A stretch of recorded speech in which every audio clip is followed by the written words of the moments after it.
Hello students, आप सबका स्वागत है। आज हम मन्नू भंडारी जी द्वारा लिखित एक कहानी यह भी इस पाठ का सारांश समझने की कोशिश करेंगे। बच्चों, मन्नू भंडारी जी ने इस कहानी के जरिए अपने माता पिता के व्यक्तित्व की कमियों व खूबियों को उजागर किया है। इसी के साथ ही उन्होंने स्वतंत्रता आंदोलन में अपनी सक्रिय भागीदारी का उल्लेख भी इस पाठ के जरिए किया है। पाठ की शुरुआत करते हुए लेखिका कहती हैं कि उनका जन्म तो मध्य प्रदेश के भानुपुरा गांव में हुआ था, लेकिन उनके बचपन व युवा अवस्था का शुरुआती समय अजमेर के ब्रह्मपुरी मोहल्ले के एक 2 मंजिले मकान में बीता था, जिसके ऊपरी मंजिल में उनके पिता रहा करते थे। उनके पिता का अधिकतर समय पुस्तकों, अखबारों और पत्रिकाओं को पढ़ने में ही बीतता था। नीचे की मंजिल में लेखिका अपने भाई बहनों व अपनी अनपढ़ माता के साथ रहती थी। यहाँ पर लेखिका अपनी माँ को व्यक्तित्वहीन कहती हैं, क्योंकि उनकी माँ सुबह से देर रात तक घर के कामकाज व घर के सदस्यों की उचित व अनुचित इच्छाओं को पूरा करने में ही अपना अधिकतर समय बिताती थी। उनकी अपनी कोई व्यक्तिगत जिंदगी व इच्छाएं नहीं थी। लेखिका कहती हैं कि उनके पिता अजमेर आने से पहले इंदौर में रहा करते थे, जहां उनकी अच्छी खासी सामाजिक प्रतिष्ठा व मान सम्मान था। वे कांग्रेस पार्टी और समाज सेवा से भी जुड़े थे और शिक्षा को बहुत अधिक महत्व देते थे। इसीलिए 8 से 10 बच्चों को अपने घर में रखकर पढ़ाया करते थे, जो आगे चलकर ऊंचे ऊंचे पदों पर आसीन हुए। अपनी खुशहाली के दिनों में वे काफी दरिया दिल हुआ करते थे। हालांकि लेखिका ने यह सब अपनी आंखों से नहीं देखा, सिर्फ इसके बारे में सुना था। लेकिन एक बहुत बड़े आर्थिक नुकसान के कारण उन्हें इंदौर छोड़कर अजमेर बसना पड़ा। अजमेर आकर लेखिका के पिता ने अपने अकेले के बलबूते व हौसले से अंग्रेजी हिंदी शब्दकोश विषयवार के अधूरे काम को पूरा किया। यह अपनी तरह का पहला और अकेला शब्दकोश था। इस शब्दकोश से उन्हें खूब नाम और शोहरत तो मिली, लेकिन पैसा नहीं मिला, जिस कारण उनकी आर्थिक स्थिति खराब होती चली गई। पैसे की तंगी, अधूरी महत्वाकांक्षाएं, नवाबी आदतें, मान सम्मान व प्रसिद्धि के छिन जाने के डर ने उन्हें चिड़चिड़ा और क्रोधी बना दिया। वे अक्सर अपना क्रोध मां पर उतारते थे। अपने लोगों के विश्वासघात के कारण अब वे किसी पर भी सहज रूप से विश्वास नहीं कर पाते थे। हर किसी को शक की नजर से देखते थे।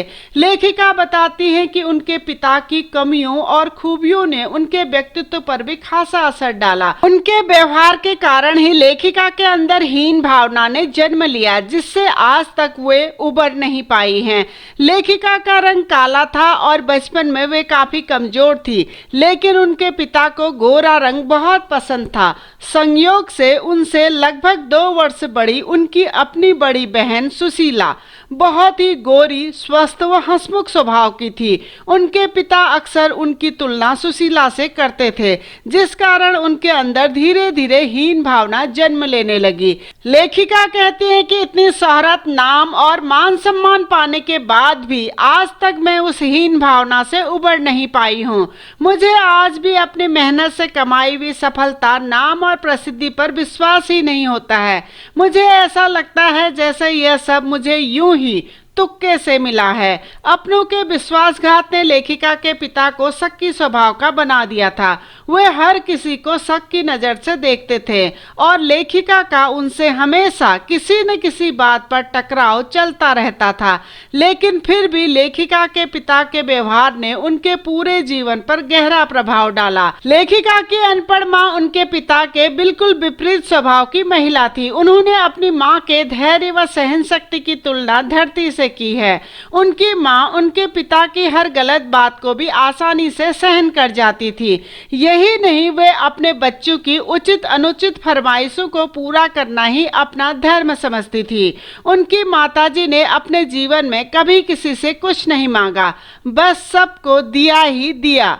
लेखिका और उनके भाई बहनों को अपनी माँ से प्रेम कम, सहानुभूति ज्यादा थी। यहाँ पर लेखिका कहती है कि इतना सब कुछ करने और समर्पित होने के बावजूद भी मेरी माँ कभी भी मेरी आदर्श नहीं बन पाई, क्योंकि उनका अपना कोई व्यक्तित्व नहीं था। उनकी अपनी कोई निजी राय या व्यक्तिगत जिंदगी नहीं थी, वह हमेशा दूसरों के लिए ही जीती थी। इसके बाद लेखिका बताती हैं कि 5 भाई बहनों में वह सबसे छोटी थी। उन्होंने अपना बचपन अपनी बड़ी बहन सुशीला व पास पड़ोस की सहेलियों के साथ तरह तरह के खेल खेलते हुए बिताया था, लेकिन उनके खेलने और घूमने का दायरा सिर्फ उनके घर आंगन व मोहल्ले तक ही सीमित था। यहाँ पर लेखिका यह भी बताती हैं कि उनकी कम से कम 1 दर्जन कहानियों के पात्र भी इसी मोहल्ले के हैं, जहाँ उन्होंने अपनी किशोरावस्था से युवा अवस्था में कदम रखा। 16 वर्ष और मैट्रिक पास होने के बाद सन 1944 में उनकी बड़ी बहन सुशीला की शादी कोलकाता हो गई और उनके दोनों भाई भी आगे की पढ़ाई के लिए बाहर चले गए। इसके बाद लेखिका घर में अकेली रह गई। तब पहली बार उनके पिता का ध्यान उन पर गया। लेखिका के पिता चाहते थे कि वे घर और रसोई के कामकाज से दूर रहकर सिर्फ पढ़ाई पर ही अपना पूरा ध्यान केंद्रित करें। उस समय उनके घर आए दिन राजनीतिक पार्टियां होती रहती थी। लेखिका जब घर आए मेहमानों को चाय नाश्ता देने जाती तो उनके पिता उन राजनीतिक पार्टियों की बहस को सुनने के लिए उन्हें भी वहीं बिठा लेते थे। वे चाहते थे कि लेखिका उनके साथ बैठकर उनकी बहस को सुने, ताकि देश में क्या चल रहा है इस बारे में उन्हें पता चल सके। हालांकि सन 1942 में जब वे 10वीं कक्षा में पढ़ती थी तब तक उन्हें इन सब चीजों की कोई खास समझ नहीं थी, लेकिन सन 1945 में जैसे ही उन्होंने 10वीं पास कर सावित्री गर्ल्स हाई स्कूल में फर्स्ट ईयर में एडमिशन लिया तो वहां उनका परिचय हिंदी की टीचर शीला अग्रवाल से हुआ, जिन्होंने लेखिका का परिचय साहित्य की दुनिया से कराया। शीला अग्रवाल ने उन्हें कई बड़े बड़े लेखकों की किताबें पढ़ने को दी। इसके बाद ही लेखिका ने कई प्रसिद्ध लेखकों की किताबों को पढ़ना और समझना आरंभ किया। लेखिका कहती हैं कि शीला अग्रवाल ने न सिर्फ उनके साहित्य का दायरा बढ़ाया बल्कि देश के स्वतंत्रता आंदोलन में सक्रिय भागीदारी निभाने को भी प्रेरित किया। शीला अग्रवाल की बातों का उन पर ऐसा असर हुआ कि सन 1946-47 में जब पूरा देश स्वतंत्रता आंदोलन में बढ़ चढ़कर हिस्सा ले रहा था, तब लेखिका भी पूरे जोश व उत्साह के साथ उस आंदोलन में कूद पड़ी। उनके पिता यह तो चाहते थे कि देश दुनिया में क्या हो रहा है इस सब के बारे में वे जानें, लेकिन वे सड़कों में नारे लगवाती फिरें, लड़कों के साथ गली गली शहर शहर घूमकर हड़तालें करवाएं, यह सब अपने आप को आधुनिक कहने वाले उनके पिता को बिल्कुल बर्दाश्त नहीं था, जिस कारण उनका और उनके पिता का टकराव चलता रहता था। लेखिका कहती हैं कि यश, मान सम्मान और प्रतिष्ठा उनके पिता की कमजोरी यानी दुर्बलता थी। उनके पिता के जीवन का बस एक ही सिद्धांत था कि आदमी को इस दुनिया में कुछ विशिष्ट बनकर जीना चाहिए, कुछ ऐसे काम करने चाहिए जिससे समाज में उसका नाम, सम्मान और प्रतिष्ठा हो। और पिता की इसी दुर्बलता ने उनको 2 बार पिता के क्रोध से बचा लिया। पहली घटना का जिक्र करते हुए लेखिका कहती हैं कि एक बार उनके कॉलेज के प्रिंसिपल ने उनके खिलाफ अनुशासनात्मक कार्रवाई करने हेतु उनके पिता को पत्र भेजकर कॉलेज में बुलाया। पत्र पढ़ते ही पिता को क्रोध आना स्वाभाविक था, इसीलिए वे अपना गुस्सा मां पर उतारकर कॉलेज पहुंच गए। लेकिन जब वे कॉलेज से घर पहुंचे तो काफी खुश थे। लेखिका को इस सब पर विश्वास ही नहीं हो रहा था। दरअसल लेखिका उस समय तक कॉलेज की सभी लड़कियों की लीडर बन चुकी थी। उनका कॉलेज में खूब रौब चलता था।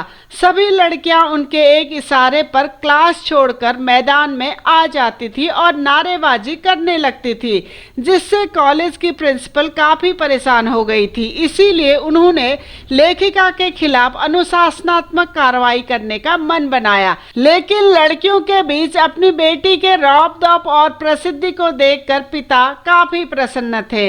एक और घटना को याद करते हुए लेखिका कहती हैं कि आजाद हिंद फौज के मुकदमे के वक्त सभी लोगों से हड़ताल करवाई जा रही थी। जो लोग हड़ताल में शामिल नहीं हो रहे थे, स्कूल और कॉलेज के छात्र छात्राओं का एक समूह जाकर उनसे जबरदस्ती हड़ताल करवा रहा था। उसी शाम अजमेर के सभी विद्यार्थी चौपड़ यानी मुख्य बाजार के चौराहे पर इकट्ठे हुए और फिर भाषणबाजी शुरू हुई। हड़ताल वगैरह से फुर्सत पाकर जब लेखिका रात को अपने घर पहुंची तो उनके पिता के साथ उनके एक घनिष्ठ मित्र व शहर के बहुत ही प्रतिष्ठित व सम्मानित व्यक्ति डॉक्टर अंबालाल जी बैठे थे। जैसे ही उनकी नजर लेखिका पर पड़ी तो उन्होंने बहुत ही गर्मजोशी से उनका स्वागत किया और चौपड़ में उनके द्वारा दिए गए भाषण की खुले हृदय से प्रशंसा की, जिसे सुनकर उनके पिता का सीना गर्व से चौड़ा हो गया। और अंत में लेखिका कहती है कि सन 1947 के मई महीने में शीला अग्रवाल को कॉलेज वालों ने लड़कियों को भड़काने और कॉलेज का अनुशासन बिगाड़ने के आरोप में कॉलेज छोड़ने का नोटिस थमा दिया और किसी अप्रिय घटना से बचने के लिए जुलाई में 3rd ईयर की सभी कक्षाएं भी बंद कर दी। इसके साथ ही लेखिका समेत 2-3 छात्राओं का कॉलेज में प्रवेश भी बंद करा दिया गया। लेकिन लेखिका कहाँ मानने वाली थी। उन्होंने अपने साथियों के साथ कॉलेज के बाहर ही इतना हंगामा किया कि कॉलेज वालों को आखिरकार अगस्त महीने में दोबारा 3rd ईयर की कक्षाएं चलानी पड़ी और शीला अग्रवाल को भी वापस कॉलेज में लेना पड़ा। लेखिका कहती है कि दोनों खुशियां एक साथ मिली, यानी शीला अग्रवाल के केस में अपनी जीत की खुशी तो दूसरा भारत को आजादी मिलने की खुशी। और देश की आजादी तो शताब्दी की सबसे बड़ी उपलब्धि थी, यानी 15 अगस्त 1947 भारत की आजादी का दिन। तो बच्चों ये था एक कहानी यह भी पाठ का सारांश। उम्मीद है आपको समझ में आया होगा। इसी पाठ के सारांश को आप और विस्तार पूर्वक देखना चाहते हैं तो आप हमारी वेबसाइट keepinspiringme.in में विजिट कर सकते हैं। डिस्क्रिप्शन में मैंने इसका लिंक दे दिया है।